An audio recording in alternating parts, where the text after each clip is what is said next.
Welcome back to 7 News at 11. New guidance from the CDC could make Americans mask up once again, while West Virginia announces its own COVID-19 study to determine if we need a booster shot. 7 News anchor Catherine Guyan has a look at this week's top headlines.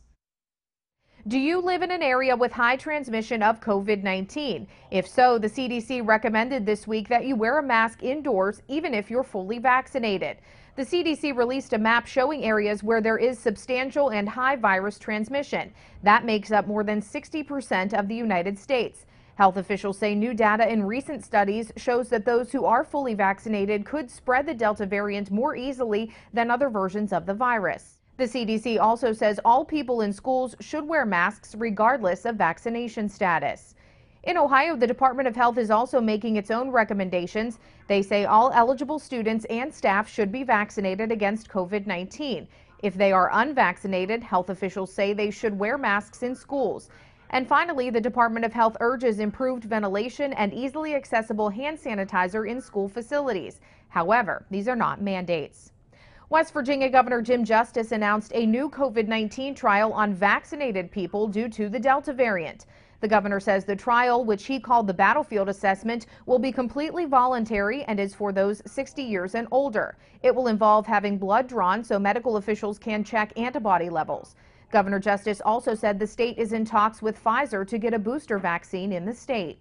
We know that from 2 months out from your vaccination, people begin to lose antibody resistance, and I'm not a doctor, so if I use the wrong terminology, just bear with me.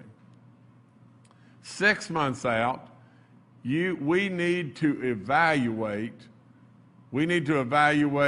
people like myself. We need to evaluate the folks that are in the nursing homes. Stay with 7 News as we continue to learn more. The city of Wheeling turns its focus to rebuilding after COVID-19, and that was the focus of Mayor Glenn Elliott's annual State of the City address. He touted all the physical improvements being made in the city, including highway repairs, the streetscape project, several private investments, and the soon-to-be new police and fire headquarters.